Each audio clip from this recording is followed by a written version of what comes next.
discrimination. On the 21st of March 1960, police opened fire on a peaceful demonstration in Sharpeville, South Africa, killing 69 people who were demonstrating against apartheid laws.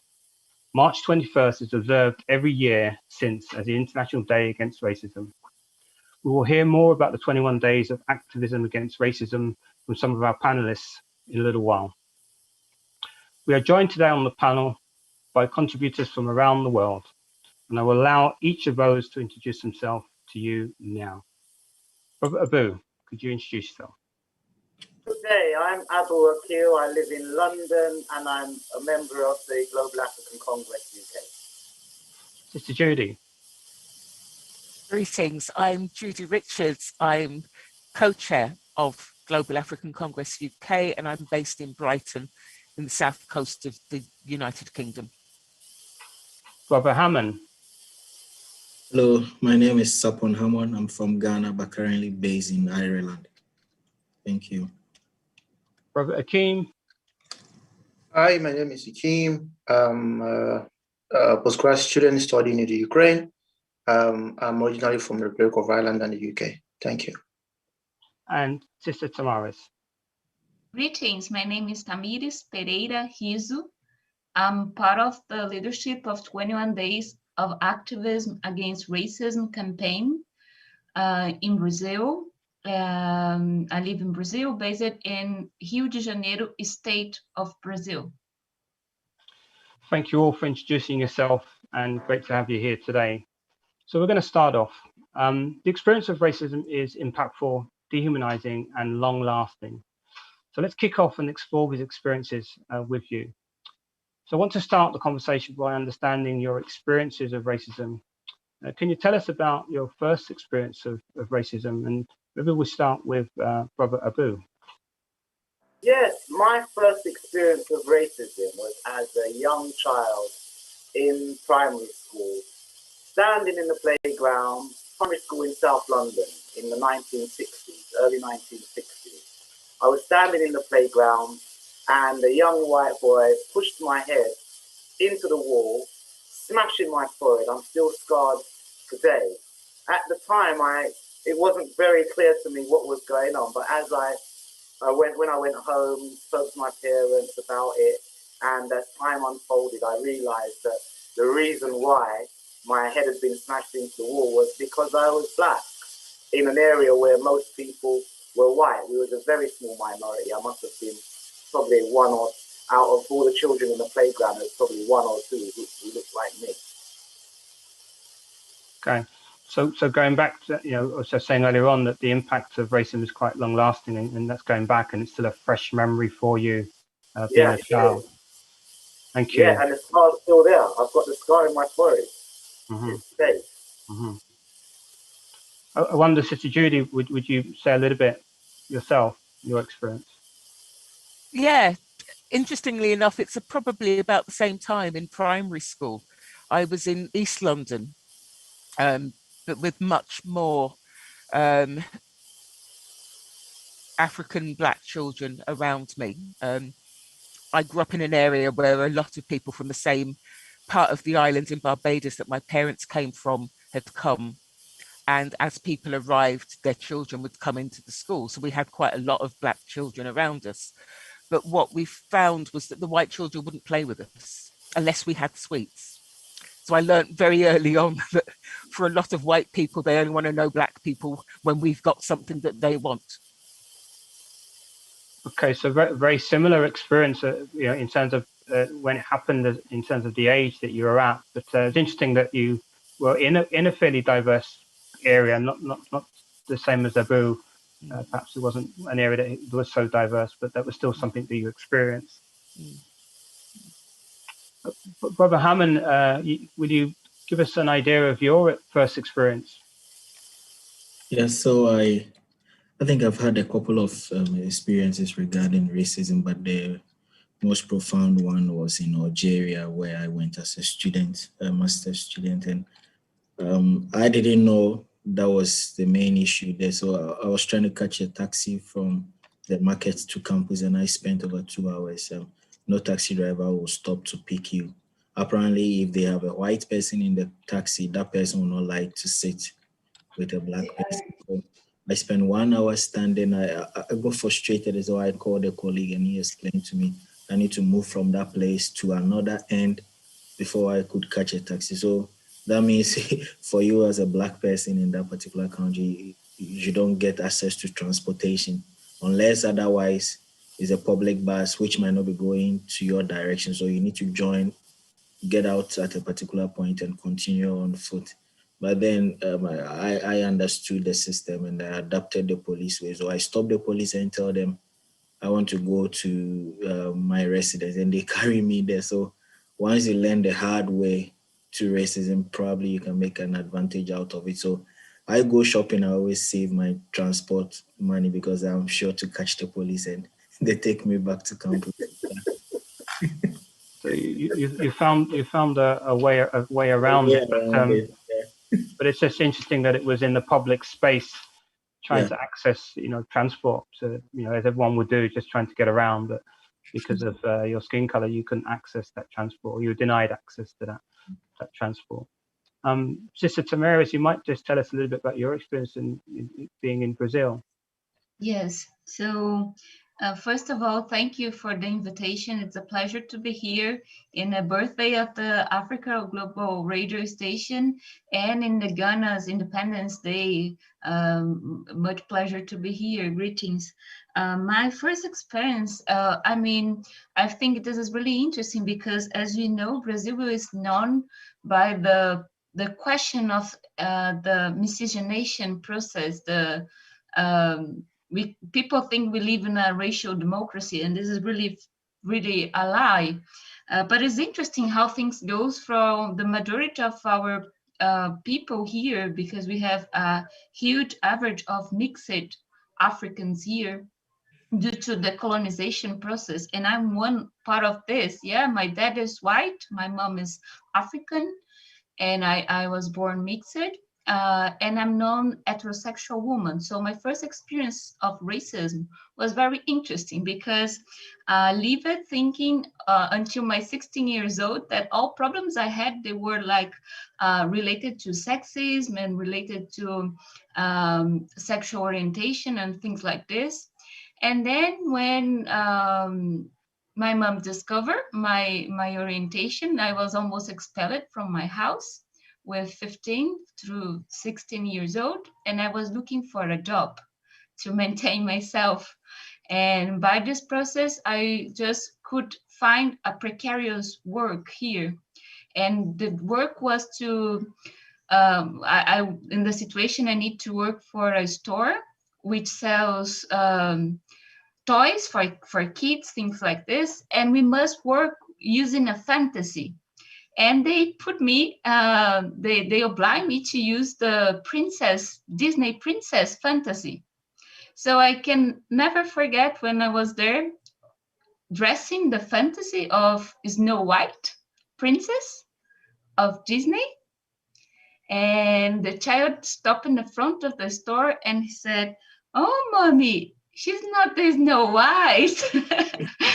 And then the mother was like shocked, and I was like, okay, the child doesn't have fault, the child, yeah.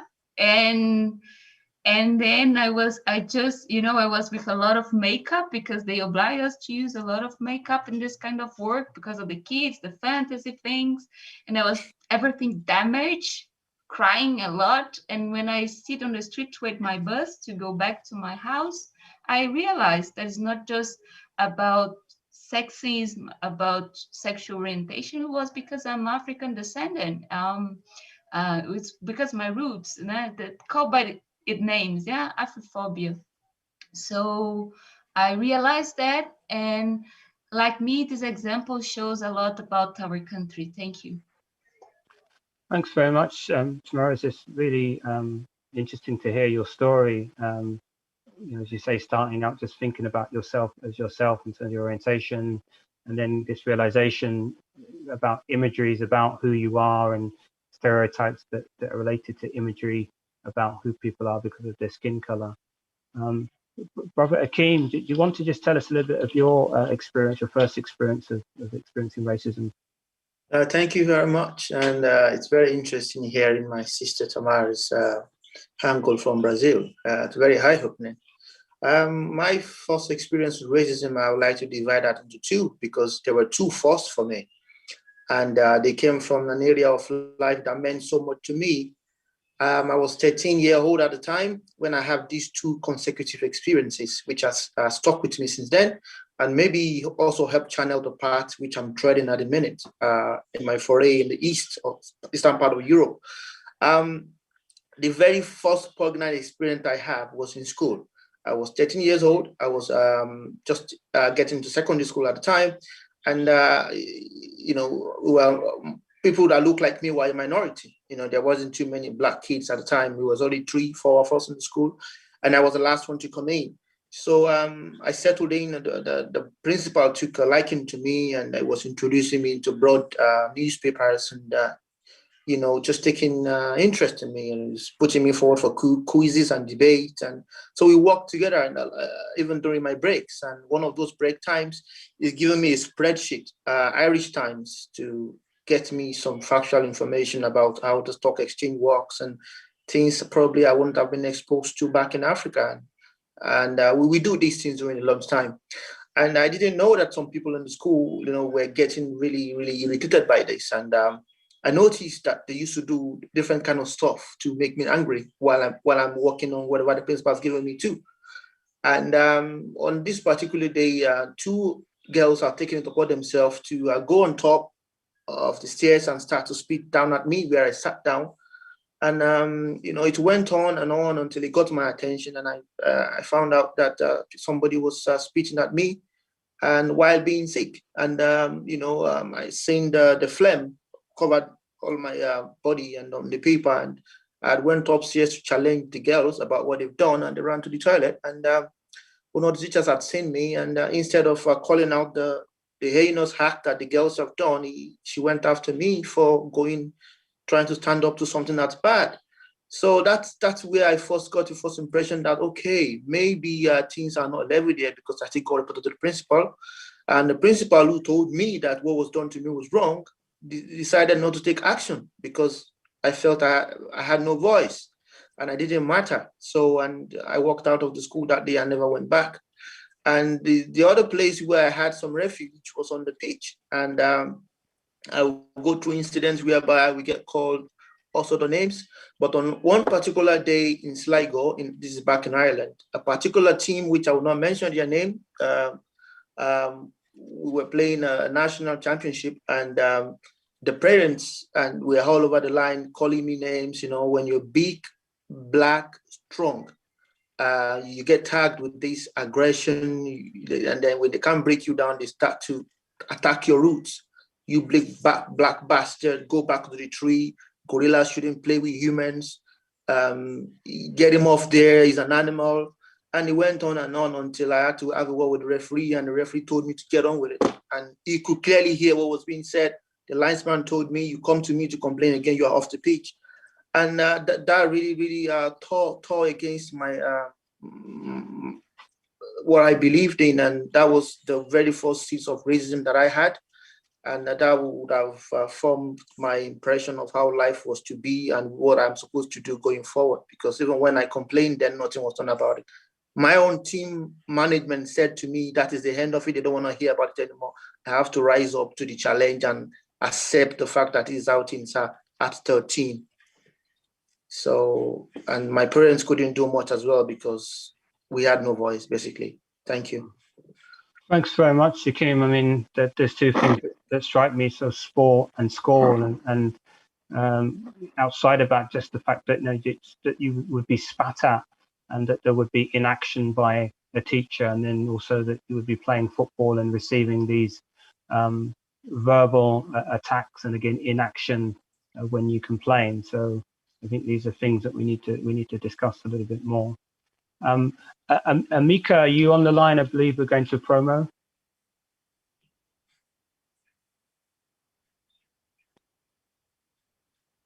Yasmin, Amika, are we going to promo?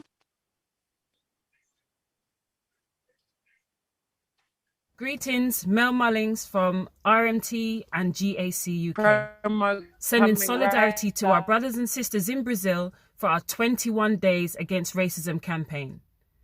Racism is a global issue, and it's something that we have to continue to fight against. I just wanted our Brazilian brothers and sisters to know that we're here fighting with you and we're fighting for you. We are all in this together, and we won't stop until racism is finally out. Please, please, please attend some of our events that we have throughout the whole of March and which highlights our 21 Days Against Racism campaign. Thank you. Greetings, comrade. My name is Glenroy Watson. I am the Secretary of the Global African Congress, UK chapter, and I would like to welcome you all to this, the 21 Days Against Racism in 2021. You are warriors in the fight against racism, and you and I know it's not just for 21 days. We fight racism every day. This is just to raise the bar to a level and remind people that the struggle continues. Solidarity. Thank you. Racism around the world. Now, my experience of racism was in London, South London, in the early 60s. And the first experience I can recall was as starting primary school. It's probably around 5-6 years old. And an incident in the playground where youngsters, toddlers in the playground, well, not a toddler, just over a toddler in the playground, and a boy pushed my head into the wall, just smashed my head into the wall. And it's only afterwards that I began to, as I got older, I realized what that was about, because the entire culture, the school life, the day-to-day school life was one where I was treated differently as a black child, treated as less important, of less value for being black. Being called names, being called names in the street, people shouting out from their motor vehicles, being treated differently in the stores. It became a part of everyday life, really. That was the context, and it was based upon skin colour. In later years I had a greater appreciation of what racism is. But this was my first real experience. I didn't acknowledge it at the time, I was too young, but looking at it in retrospect, that was the context I was living and continue to live in, though it's not as explicit today, or it's changed its form. It hits people in different ways at different times in their life.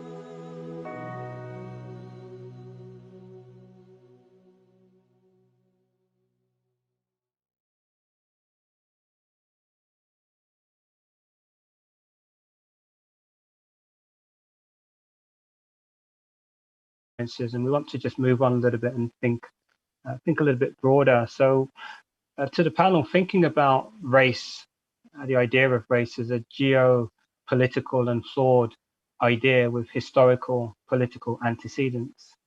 What are the factors that contributed towards racism or your experience of it?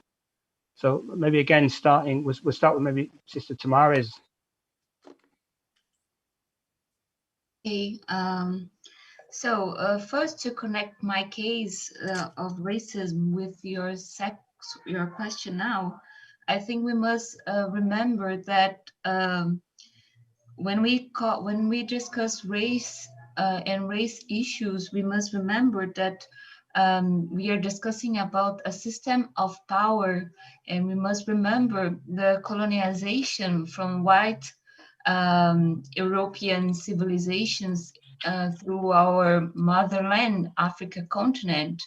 And I'm talking about an experience of racism and how we feel different perspectives of racism, as we are seeing by the different talks of our brothers and sisters in the other question, yeah. And here we were in a country who was one of the first ones to receive our brothers and sisters, our ancestors, during the enslavement period, and we were one of the latest. The enslavement period here finished a few decades ago, so it's 1888, so it's really new, the end of enslavement. And when we discuss how racism works in my reality here, we are discussing about a country who deny the fact that we are the majority of the whole population of Brazil. Even if they try to kill us, we call here genocide process, not just physically with the attacks of our ancestors during enslavement, and even after that during Republic.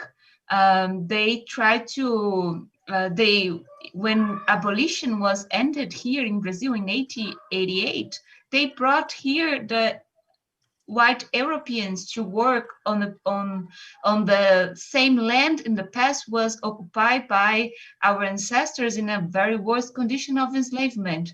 And then they bring the white ones to do the whitener process of the country, to try to mix it, the country. And we know the name of this is rape, okay? Rape for our sisters in the past. So all the things that the government, and I will finish with this, all the things that the politics of race from Brazilian government was a tentative to deny our African contribute, deny the numbers of our population, and try to make ourselves confused to understand what we are. Because if we are a fruit of a rape, we must be clear that this kind of mixed process was not, ingenuous one, was not, free, was like an obligation that the state input to us. So when we discuss race here, we always must remember that Brazil is not a paradise, a racial paradise, a racial democracy, as we saw in the international media, showing carnival, showing samba, showing football. We are a country that used the mixed process as an excuse to say, you see, there is no racism because there is no blacks here, there is no African descendants, everybody's mixed, we are Brazilians, okay? So I think the process of racism here oblige us to recognize this historical and cultural aspects. Okay, thanks, Sister Tamaris. I mean, enslavement, power, politics, all in that that response. Brother Abu, I might go to you. Yes, I think for me, just contextualizing this construct of race. What is this thing, race? And it is a false idea. It's this idea that you can separate out the human beings into two distinct species, and essentially black and white. So people actually believe there's a black race and a white race, and science has proved it's a false idea. And then you had the eugenicists who came along with breaking it down into these subgroups. But fundamentally, this race idea is an idea that white is good, an approximation to whiteness is good, and black is bad, an approximation to blackness is bad. So you've got a hierarchy. At the top, you've got whiteness and how close you are to whiteness. And at the bottom, you've got blackness and how close you are to blackness. And in the English language, it manifests. So white is good, it's fair, it's fantastic, beautiful, wonderful, and black is dark and bad and dank Africans. And so the impact of this idea is that people can either be white and benefit from the idea, or be black and be in deficit from the idea. So if you're black, you begin to have this idea that you're no good. So not only is it a pressure that's imposed on you from outside, but it's actually an internal pressure. So somebody can have a low sense of themselves as a consequence of this idea of race. So it's a flawed idea. And it was an idea that was established to justify and validate the enslavement of African people. That's why the concept came about, to capture African people.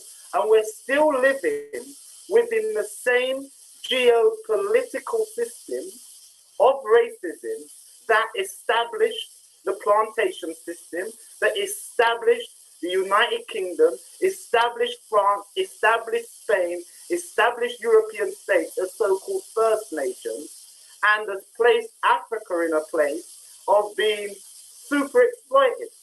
So today the resources of Africa continue to be trailing into Europe. Not only are the physical resources, but the human resources. So the human intellect is being gathered up by Europe. So the geopolitics of the African continent is that right now you've got Africans, the most qualified Africans, somehow find after Africa's invested our knowledge and expertise in our people, they fly over to America, they fly over to the UK and give our energy to them. So we're still under the plantation yoke. The very same plantocrats of finance capital are the very same people who are controlling our lives today. So enslavement is a continuing thing. That's why I struggle around dates, because we're still in the same geopolitics of race.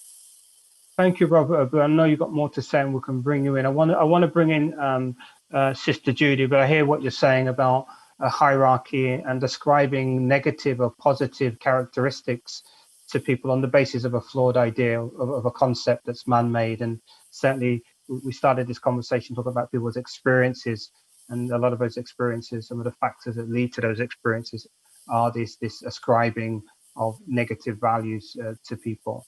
Purely on the basis of skin color. But Sister Judy, might you come in on that question? Yes, I would trace it back to enslavement time as well.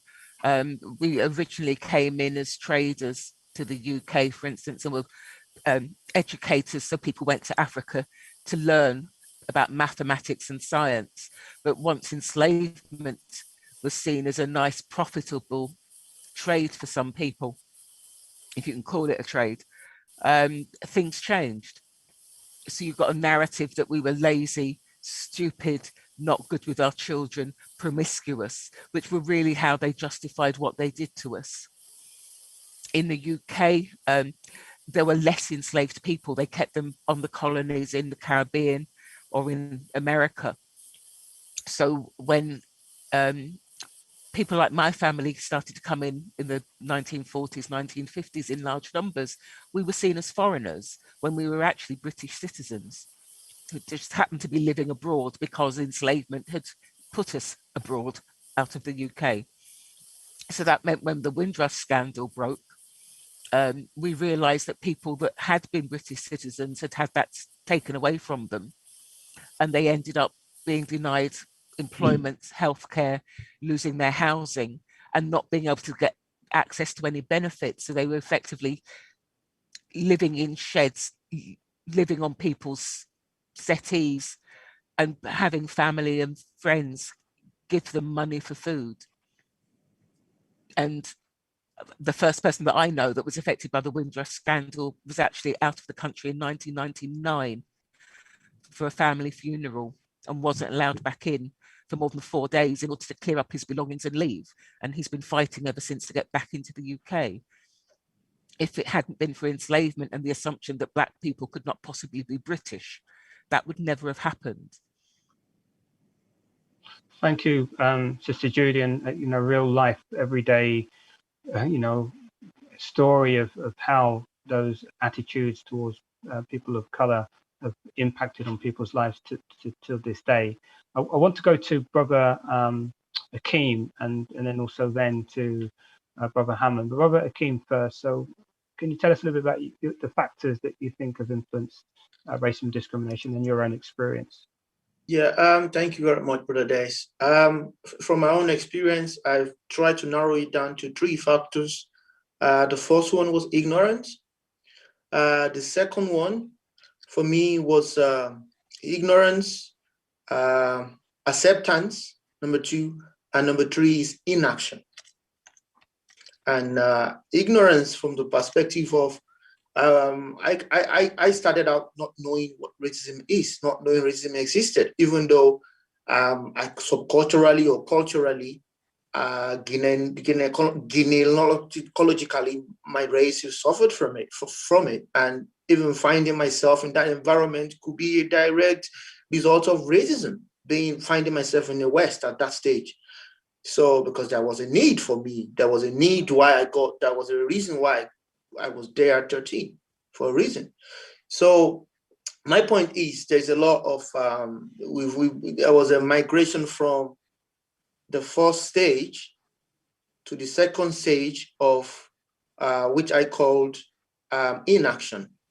And the third stage for me was acceptance, or you can do it vice versa. So ignorance is when a child starts out not knowing racism existed or know what racism is. And the second phase, it's when maybe something happens and you have to accept, or you are told you have to accept it. My parents told me, if you're going to live here, you have to learn how to be at peace with these people and just walk away. Don't say anything. You have to be big and strong. I am not mature enough at that point to be able to condole that. And they are shaping my mental capacity of what's right from what's wrong. So now we've got a generation of people who have been brought up, like people that were in there in the early, I'm not sure about people that were in the early 90s and the 80s, but I can think of people in the 2000s that just walk away, don't say anything. Yes, sir. No, sir. Just walk away quietly. And so you go from ignorance to acceptance. And then when you do get to a point whereby you can now highlight that this is wrong, and you get the people who are in position to say, do something about this, then there's an inaction, which is the most crushing of all, you know? And over time, that just grinds down your will and grinds down your humanity even. And as a person, it started to affect my personality and shape my personality. Because every time I go from going onto the pitch with a smile on my face to going onto the pitch and saying, today I'm not going to be bullied by anybody and have the referee laugh at me while I'm going to look after myself here and I'm going to kick lumps into people here. And in a way, I became what they made me. And people will call me and say, Akeem, you're a nice lad, but when you step on that pitch, God help you. God help whoever come across you. And it took me a long time to unpack that. So, and these are 3 things I think maybe has continued. If you now broaden it out onto the social, political sphere, I can still identify them out there as well. Ignorance, acceptance, inaction. So I'm going to yield the floor now to other respondents to see what they have to say. Thank you. Thank you very much, Akeem. Brother Hammond, wants to come in? Yes, I think Hakeem has just hit the nail right on the head. And what I have to add again is cultural orientation and upbringing. No child naturally is born a racist, but the environment within which he finds himself makes him so. So as a young child growing up, I think when I say cultural orientation or upbringing, I want to juxtapose both education and religion in this perspective. So in religion, you'll find some religious book and the devil is always the black character in it. So psychologically, as a young child growing up, you always see the black person as the worst among all the race you can find. And even in schools, you are being taught to respect or pay reverence to a white color person than a black person. There's emphasis on colored people compared to our own people. So if you're a child and you are brought up within such kind of settings, automatically you grow up being a racist. So I think cultural orientation and upbringing has been one of the reasons why we've not made that much of a progress. And the other one too can be lack of action, institutional action. So Hakeem made mention of speaking to a referee or a linesman and the linesman saying, if you complain to me again, I'm going to walk you off. So as a young boy, who do you complain to again? You go to school, there is racism against you. You go to your headmaster to complain and he can't do anything. So at the end of the day, institutions only pretend to be helping, but they are not actually helping. You go and they try to keep you mute. They tell you, okay, don't talk to this person again. Don't go here when they are there. But how do you tell me I shouldn't go to my friends when we are in recess or we are on break, instead of punishing that boy or girl for saying or using particular kind of words? So at the end of the day, we seem only to be pretending. And once we don't tackle issues that is supposed to be, racism keeps growing. So you can be as educated as you can ever be and still be a racist if you live within such an environment. And I think one of the last things I would say is the silence within our own. So you have some Africans, I should say, or Black people who have made it to certain position. You expect them to be vocal, but instead they've conformed to certain positions and you don't hear them talking. But imagine if our people in certain positions are to open up and speak openly about racism, I think it will go a long way to influence such institutions to change their ways of doing things. So our people are rather conforming to the status quo instead of helping to transform it. So at the end of the day, if you're a Black person in the UK, wherever in the world, you have no say. So you might even say you want to go to court, you find your fellow dark-skinned person in court, and it will amount to nothing. So the frustration builds up, and last time I was discussing with a colleague, sometimes some of our young people pick up certain actions, not because they want to, because they have nobody to talk to, they have no institution to support them, and they don't want to take things by their own standard or do things in their own way. So you find a young Black person slapping a white person, you might sit back and think, oh, this guy is violent. But if you go down to history, you feel like, or you realize it has been a building up process. Wrap up, I would say the silence of our own has been a contributing factor. The lack of action from institutions and key stakeholders who are supposed to act, and then our cultural orientation and upbringing and the entire environment. These are contributing to why you might feel like racism is being solved, but in reality, there's been a slow progress. Thank you. Thanks very much, everyone, for the contributions just on the factors that are maintaining racism till this day. And what the point I did pick up on is just in terms of its emotional, its cognitive, behavioral, and emotional effect, which is really important for everybody to think about. We have two more questions, and we want to try and get through those and have time also for a little bit more discussion on the 21 days of activism against racism, both in the UK and also in Brazil. So we're going to go to our third question, and then we'll go to our fourth, which will tell us a little bit more about the 21 days. So 213 years since the transatlantic slave trade in human beings ended, a trade that led to decades of enslavement defined as a crime against humanity. And it's 66 years plus since the civil rights movement started in the USA and other countries. In the African continent, it's 27 years since legalized discrimination in South Africa was broken down, but it's less than a year since the worldwide call for equality coming out of the killing of George Floyd. Reflecting on these painful landmarks in time and looking at things now, has racism gotten worse? So again, maybe start with Abu. Yes, I would say definitely that you gave the marker, and the marker for this experience of being diminished, the diminishing of our humanity, came with this enslavement process. That's how it started out. So the whole thing about referring to the trafficking of our families as a trade is part of that institutionalization of the idea that devalues us. You can't trade in our families. Nobody can trade in our families. We're not chattel. We're not cattle. We're not. So language needs to change, and that's a core part of this issue. The language that's being used. So these ideas of a black race and a white race, and this idea that one can trade in human beings, that needs to be put down completely. And essentially, in terms of progress. We've now got to a point where we had a Durban Declaration and Programme of Action that came out of the World Conference on Racism and Xenophobia in 2000. And that was a marker, because that marker said there is a crime that's been committed against humanity. The global community acknowledged there's a crime against humanity that's been committed in the UN Durban Declaration and Programme of Action. The failure of agencies to pick up on that shows that things have gone backwards. I feel things have gone backwards because in spite of the fact that the world community has acknowledged that racism is a crime against humanity and it is rooted in the enslavement of African people, the language still continues.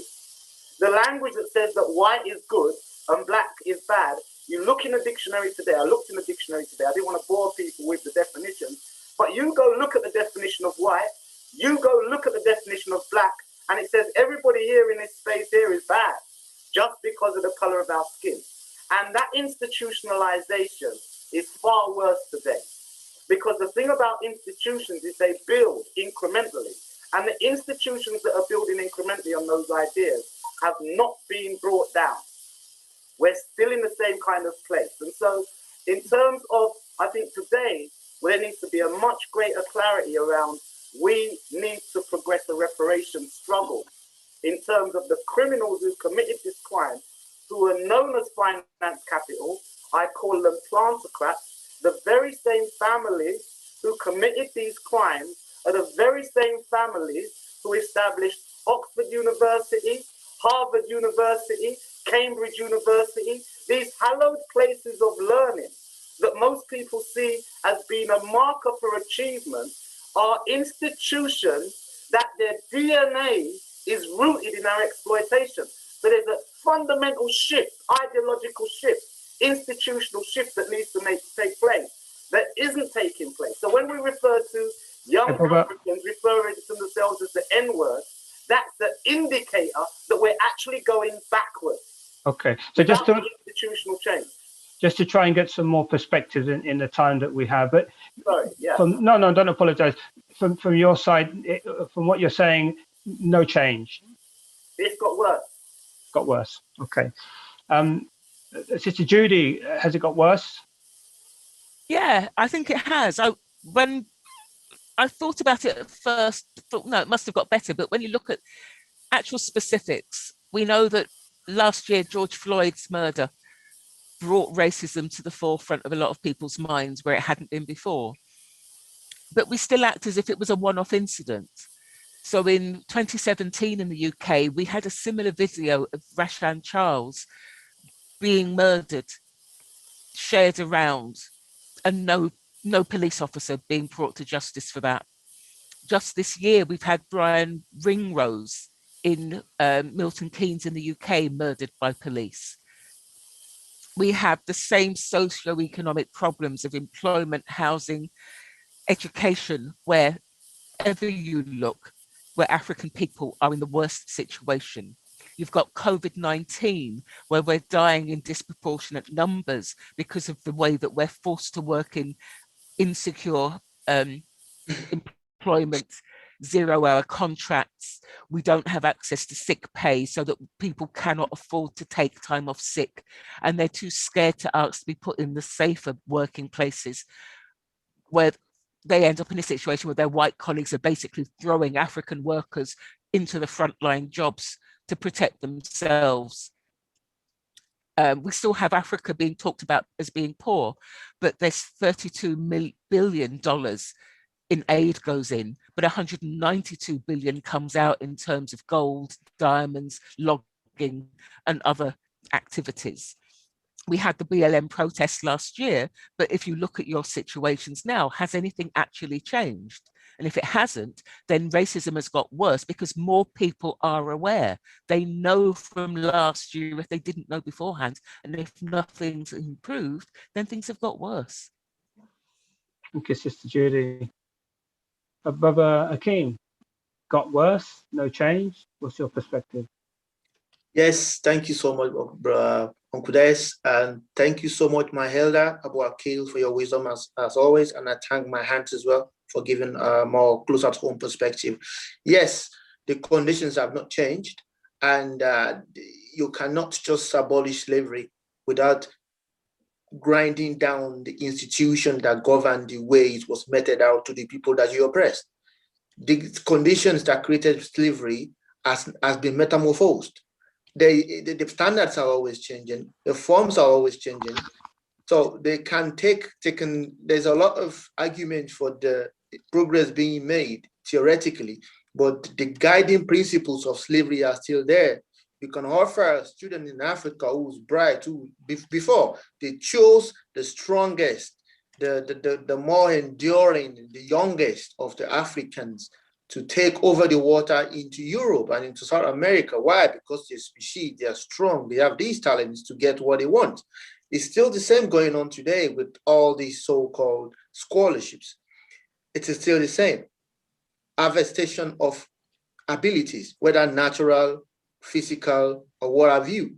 So the principles that govern the ideology of racism, it's still in place.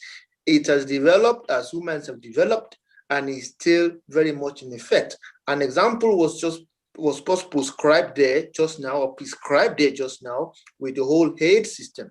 Before you get these so-called hates, you also have to sign some other things which are not included in the so-called press conference, which is other agreements. You have the multinational companies coming into mind, bringing in all their own specialists coming to earn money, and also some of these raw materials going across just to get these hates. So are we really getting hates, or we are getting the virus hates? So it's never changed. The only thing that has changed, the only thing that has happened is a metamorphosis into a much more sophisticated guiding principle and methods of inflicting this racism on us. Even the so-called educated African or Caribbean people that we have now, there is still a ceiling to how high we can rise. We still face unfair competition. In the sports field, you have to be 2x, 3 times as good as a white person to compete. It is still there. So I don't want to take too much time, but I think I've been able to show now, from my perspective, why it is still very, very much active. And I'm going to finish by reiterating my point that even though the acronym and the literary meaning of racism has been said to have been pushed back, the principles, the exponents, and the people behind drive racism are still in action, and this Hydra has continued to show its hand. So it's a moving goalpost, and as much as the goalpost is moving, can we really win? That is the question. Thank you. Thank you, Brother Keem. So getting worse. I want to get to our fourth question, but I still want to get something from Tamaris and also from Brother Hammond. So the same question to yourself, Tamaris. Is it getting worse? Yes, I agree with my brothers and sisters. I think it's getting worse. It's really simple. Let's see. What is the picture of the world today? What is the legacy of white supremacy and European white capitalism and imperialism product of civilization? Is just destruction. We can see this in environmental, we can see this in food sovereignty debate, we can see this in employment situation, and it's a destruction not for them, for the bourgeois, for the white ones who receive the profits of everything.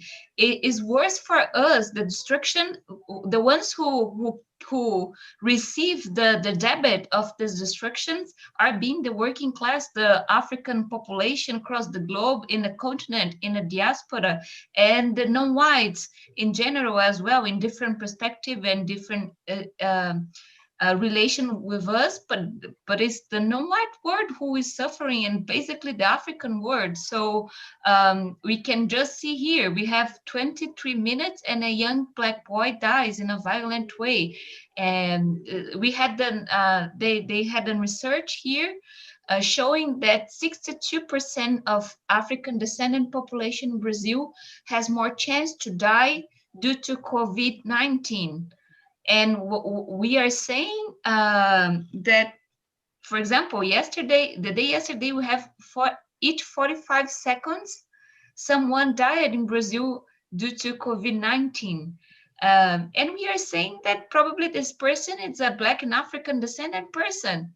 So I think it's getting worse because the whole project of racism and white supremacy civilization, it just has this kind of things to reserve to the humanity. And just to finish, I think it's our challenge to this different perspectives to operate racism, as the brother said before, that this metamorphosis and these different ways that racism is acting nowadays. We must actualize our agenda for reparations, trying to understand what means compensation, restitution, and rehabilitation in this context today, facing the things we are facing now. Thank you, Sister Tamara. And we're going to come to the last question in a little while, which will look at what are the actions that can be taken, and that you yourself will talk a little bit about what's happening for the 21 days. But I want to take a very quick response from Brother Hammond just on that question on, is it getting worse? Well, I'll find it difficult to stick my neck out to say it's getting worse or not, but I believe it's the pace of improvement that has not been up to what we expected. But I believe some 213 years ago, we couldn't have had the chance to even discuss the race. And then sometime in South Africa, it wouldn't have been possible. But I want to link it to the death of George Floyd. I think it has opened up a space and an opportunity for countries to rethink about racism in general. So with what happened in America and how our brothers stood up to the status quo, I think now every country is quite aware and conscious of racism, in the sense that they know that the few discriminated people could come together and actually demand for what is due them or shake the status quo. So to me, the death of Floyd and subsequent occurrence of events points to the direction that there hasn't been an overwhelming improvement, but has been a leeway. And I think it is on to us to build onto that. I believe now every state government and security is aware of the threat that a group of marginalized people could have in their country, using the US as a case study and Floyd's death as an example. So I want to say that the swift action of our brothers in the US has paved a way for us in this modern era, and it is on to us to build onto it. So as to whether it has slowed or I certainly will say is the pace that has not met our expectation. But as we always say, there is more room for improvement, and that is where our energy should be channeled towards. Yeah. Okay, thank you, Brother Hammond. Thanks everyone for their response to that question. We have 4 minutes left, and we're coming to our last question. And that is, what positive actions can or have been taken? So I'm just going to go in order. You could maybe just respond, and I want to give time for Sister Tamaris, Sister Judy, and Brother Abu just to talk about the 21 days. So I'm going to go to Brother Hammond first. What positive actions can be taken? I don't. You kind of covered it in your last one, but is there anything more? Yeah, I think briefly, what we need to do is to do something of what we are doing now. We shouldn't just wait for 1st to 21st March to talk about racism. I think it should be a year, not a yearly, but if not a monthly, a quarterly event. And then we should awaken the consciousness of the young people.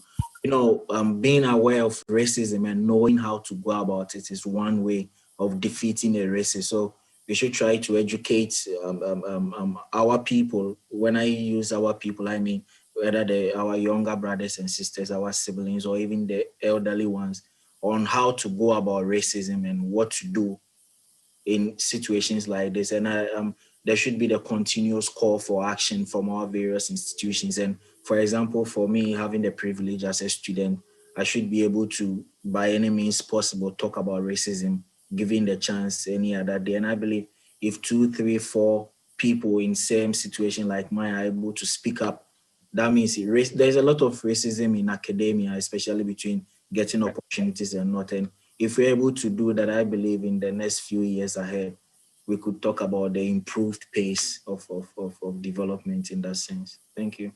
Okay, thank you. So constant visibility, education. Brother Akeem, just briefly summarize, are there positive things that can be taken, have happened? Yeah, more the positive things is just creating highlights. Nobody tells your story better than you, and nobody feel the pains better than the person that wears the shoe. So we have to be the author of our own story. We have to be the editor, and we have to be the one that captures what we want to show to the world. It's about time we start standing up and also letting the world know this is who we are, this is our story, and this is where we want to get to. And part of it, an opportunity is the 21 days. And I believe a lot of conversation is being had now, even though we shouldn't restrict the projection of this evil to just 21 days, but it offers a platform. And it starts with every individual and every little effort. I have decided to take my own actions through my own dressing, which every day I try to incorporate something of an African nature, something that brings the conversation of racism into the fore. I've had this conversation today with somebody on the bus who asked me, why am I wearing a two-colored hat? And I said, well, I'm trying to tell the story of how white came from black. It's a pool of black that white came from. And so for you to say something negative to me, you are questioning your own origins. So we must take action. We must start to tell our stories and not leave it on to others. Thank you. Thank you very much, Brother Akeem. I'm actually just going to go to Sister Judy and then Brother Abu. You can both talk about what's happening in terms of 21 days in the UK, and then we'll finish with Sister Tamara. So Sister Judy first. Yes, there's a series of programs for the 21 days. There's a Global African Congress UK Reparations Now Facebook page where you can pick up a copy of Another Small Axe, which will have everything listed that is going on in the UK for people to see. Some of those events will include our colleagues in Brazil, but basically it's about uniting and fighting. Use the 21 days in March, use your Black History Month, wherever your country you're in has Black History Month, join reparations organizations to work together. I'll keep it brief so Sister Samaris has more time. Thank you, Sister Judy. So Brother Abu, again, could you just summarize? Yes, I think self-determination, as everyone has said, is critical.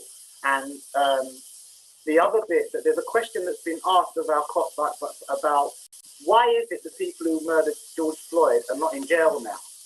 And why is it that we're still using language that refers to us as being traded? Those are questions that have been asked of me. And so self-organization is important. We've got institutions that exist and we've got campaigns that exist. So I would say people need to join organizations, need to be organized, need to be self-determining, need to engage in campaigning activities such as 21 days. This is going to happen again next year in March. But again, this year, listen to what the activities are and have conversations about racism. Let's not just float it over. Let's not just say that, oh, black people are doing well because we've got a few artists and a few football players and a few cricketers who are multimillionaires. A guy was murdered and the people are not in prison for it. That's why things are getting worse. The whole world saw this guy was murdered and the people who murdered him are not in jail. So everybody needs to get up. And people can't be saying, well, I've got it going on because I've got 100 million or I've got 2 billion in the bank. No, you haven't got it going on because somebody's murdered your brother and they're still walking around with a job. So everyone needs to wake up. Thank you, Robert Abu. So it's about taking action, getting organized. Yeah. So we're going to finish with just a response from Sister Tamaris. So thank you again for the possibility to be here sharing with all of you these experiences. What we realized when we create the 21 days campaign, Luciene, our sister here in Brazil, my elder, the responsible to create this campaign, we realized all of us, we have historical months, yeah? Black historical months everywhere because we have the specific point of our struggle in each reality of nation we are across the globe, yeah? But what we realize is that we cannot just do activities and concentrate things just in our historical month. This is important too, but we must emphasize some point that we could connect all the historical months everywhere. And this day, we find this day in the 21, this International Day, where we remember the fight from our brothers and sisters in South Africa against apartheid. And we celebrate in this day our potential to be together in this struggle against racism, against colonization. So the idea is really simple. People subscribe activities in a common agenda. Everyone can subscribe an activity. It could be your religious group discussing racism, could be your school group discussing racism, could be anything which is interested in discuss racism. To discuss the reality of Africans and Afro descendants across the globe. So people just subscribe, and we guys organize and publish this agenda. So basically, it's a campaign organized by different kinds of organizations in Brazil, and now internationally. We have this year the second UK edition, which makes us feel really proud and happy.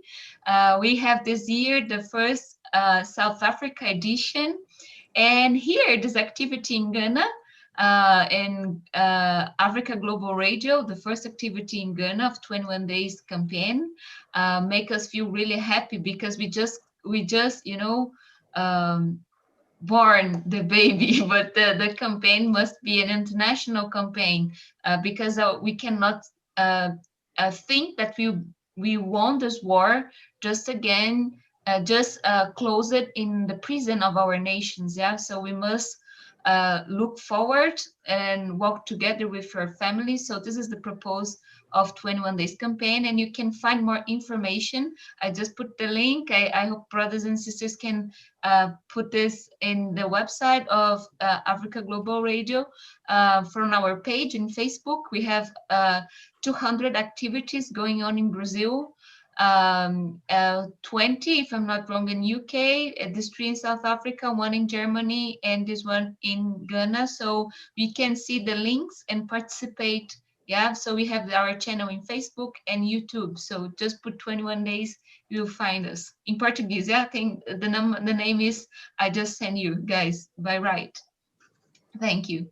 Okay, thank you very much, Tamaris. And just to thank everybody on the panel that contributed to discussion, starting with your own experiences and then just broadening it out, that conversation, and talking at the end about actions that can be taken or have been taken or are being taken.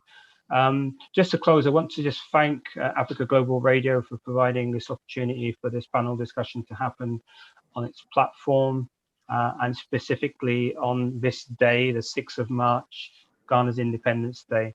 So just say good evening to everyone. Thank you for joining. Thanks for the panelists for contributing, and good evening to you all.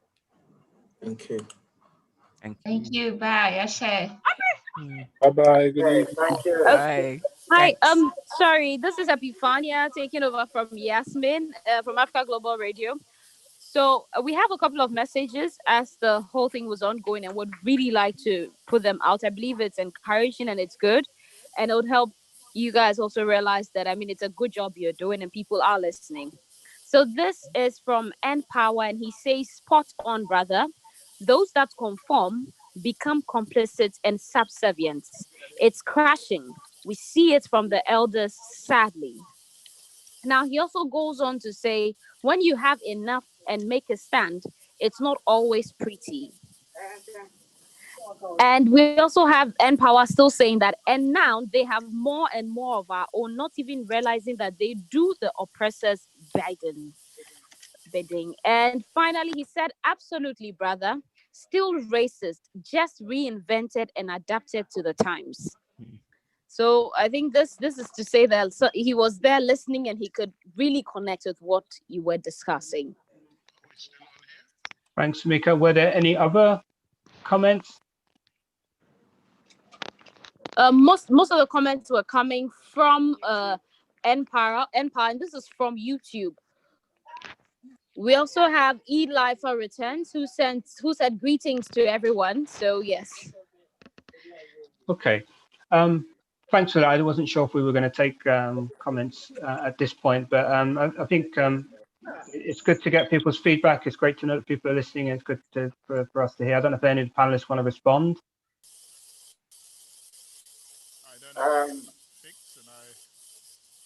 You're not on air anymore. We're not on air. No, I don't think so. Africa Global Radio, is that correct? Yeah. You're still on air. We are still on air. We're still on air. Yeah, we're still on air. Okay, did anybody want to respond? Yeah, I think that point about the point about activism and recognizing, I think one of the difficulties that I think we're facing today is that the arbitrators, the deliverers of racism in the UK, what I've seen over the past 20 years is that increasingly the people who are delivering racism in our local authorities, in our hospitals, in the state, have black faces. So we've got a cabinet in the UK where our equalities minister is an African sister, and she's delivering racist policies. And she's said that you shouldn't be studying black history in school. She's made that explicit. So when we're looking at the delivery of racism today in the UK, it's black faces delivering a racist agenda. And I think when you're looking at a place like Ghana, which has one of our greatest leaders, Kwame Nkrumah, who made Ghana, established an institution in terms of the independence program, established an institution with a Pan-Africanist agenda. There are people who have pulled back on that agenda because of their relationships and their poor analysis around racism. So you've got Africans who really need to know on the continent what racism is. And racism is about an institutional relationship. It's not just about the color of somebody's skin. It's about the delivery of devaluation. It's about the delivery of pathologization of African and black people. So the key for me in that question that was asked is we've got people who are not delivering on the job, who have been given a job, to deliver for our people, and they're sleeping on the job for career. And I think it's a very important issue to be tackled. Thank you, Brother Abu. Anyone else from the panel want to respond before we hand back over to Africa Global? Yeah, I liked what Brother Akeem said about racism being metamorphosizing into a more sophisticated system, where he talked about we're no longer trafficked. It's not they come and beat us and steal us away from Africa. They give us scholarships and attract us away that way, and good jobs, so that people leave the continent and go to the West because they see a better opportunity for themselves. So they continue stealing, but they make us think that we're getting a better option by going abroad. Thank you. And I can see that Glenroy Watson's joined us, who's the Global African Congress UK Secretary. I'm not sure if he's trying to come into the conversation. Yeah, can I just check with Africa Global if they're going to commercial? That was the running order. So Amika, are you going directly to commercial, or can we take a response from Glenroy? Are you there, Amika?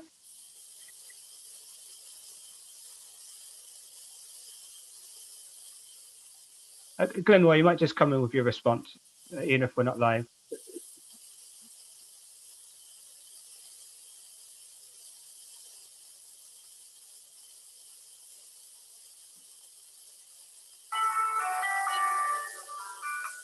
No, I think it might be having technical issues. Okay, no problem. Amika, are you there from Africa Global Radio? Okay. We're looking to hand back over to you at this point.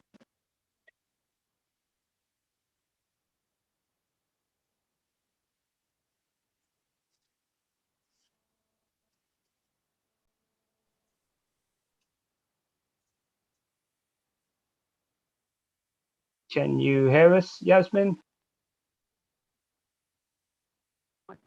Sorry, I've been talking to myself. Okay, can I just check one thing with you first? Are we still live? Yes. Okay. we're handing back over to you. We did have one more response, but I don't know if we have time for that. That is from Glenroy. Do we have time for that or not? Yes, we do. My crew are still here. Yeah, thank you. Okay, Brother Abu, I'm not sure what, can you just say? Yes. Can I do Glenroy through his phone? Because his volume isn't working well. I don't know how that's going to work technically. You can try. Go ahead, Glenroy. Give your response through the phone. Greetings, everyone. I'm experiencing all kinds of technical difficulties. I was listening on the radio and I was listening on the Yes, we do. My crew log on. So then I tried my audio and it didn't work. So I'm doing this the hard way. I'm sorry about that.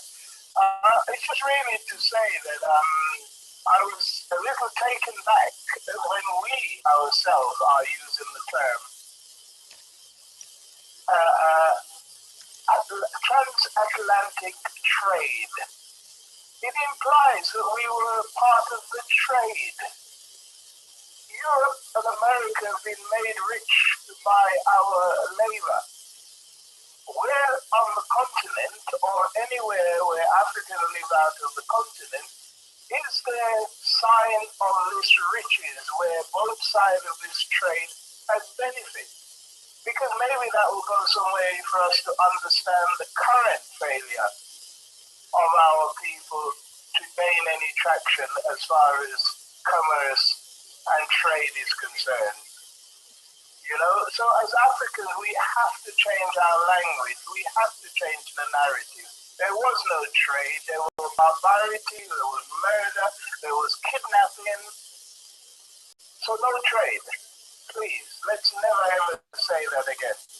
I'll leave it there because I'm sure it is horrendous for people to be listening over the phone. Okay. And being conveyed through another system, etc., etc. My apology for my technical failure.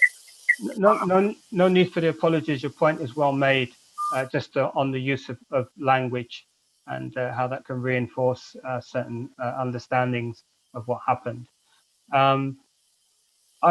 I think we're getting to the end. I certainly think we're getting to the end in terms of handing back over to Africa Global Radio. So I'm just going to thank again everyone on the panel for their contributions. Thanks to everyone that texted in messages, and thanks Robert Glenroy for calling in there with your own contribution. So once again, thank you for your time. Thanks Africa Global Radio for allowing us to have this panel discussion, particularly on the 6th of March, Ghana's Independence Day. So we hand back over to Africa Global Radio and Ghana. Rise up, Ghana. Rise up, Africa Global Radio. Thank you very much, guys. Yeah. We're very proud hosts, and may the collaboration continue. Thank you. Can you confirm, Yasmin, that we're no longer live? We're just about to play out, so I'm going to count down. Thank you very much. Thank you again. 21 days. We still have some days left. We still have some days left. 5, 4, 3, 2, 1. Ciao.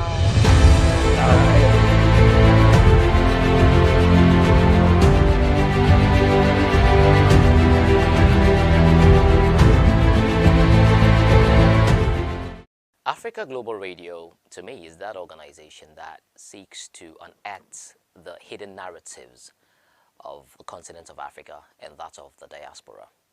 It also promotes the creative talents of the youth, the teeming youth on the continent of Africa. When it comes to telling the African story, Africa Global Radio does it best. They uncover, they unearth, and bring you the authentic stories found on the continent, projecting the positivity coming out of Africa and its people. Africa Global Radio, to me, is a powerhouse for a global change in the narrative of the African story.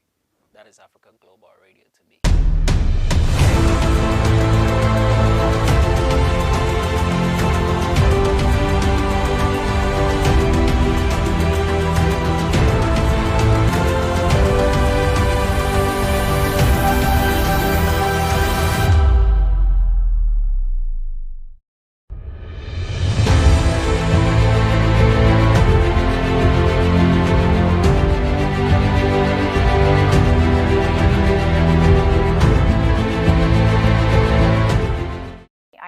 Africa Global Radio is really timely because we have across the airways a lot of the same stuff.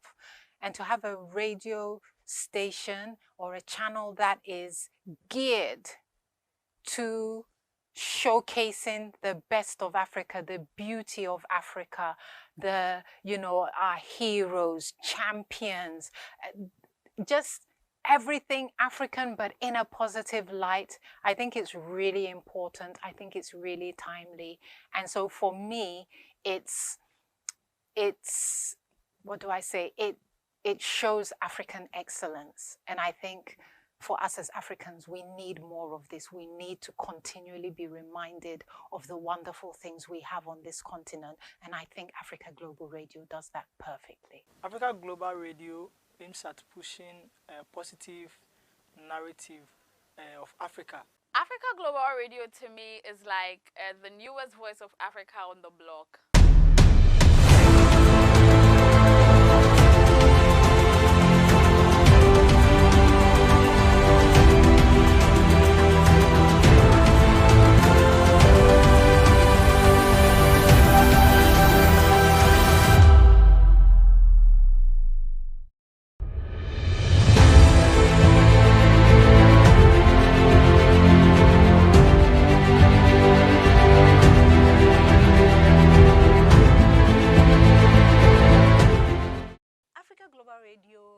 Platform where one gets the other side of the story. By the other side of the story, I mean positive and good news that are rarely shared. Africa Global Radio is saying no to the Western media's idea about Africa, all the bads that they seem to be pushing day in, day out. We are here to tell you strictly the positive news of Africa, representing Africa and Africans any and everywhere. That's all. Africa Global Radio is a crystal brightening up the history and the culture of Africa. News discovering the history of Africa to the world. Africa Global Radio to me represents a game changer in the media culture, not just in our home-based Ghana, but on the continent of Africa at large. A change, I believe, that primarily seeks to redirect the usual discourse on Africa from a problem-centered one to one that is more solution-based.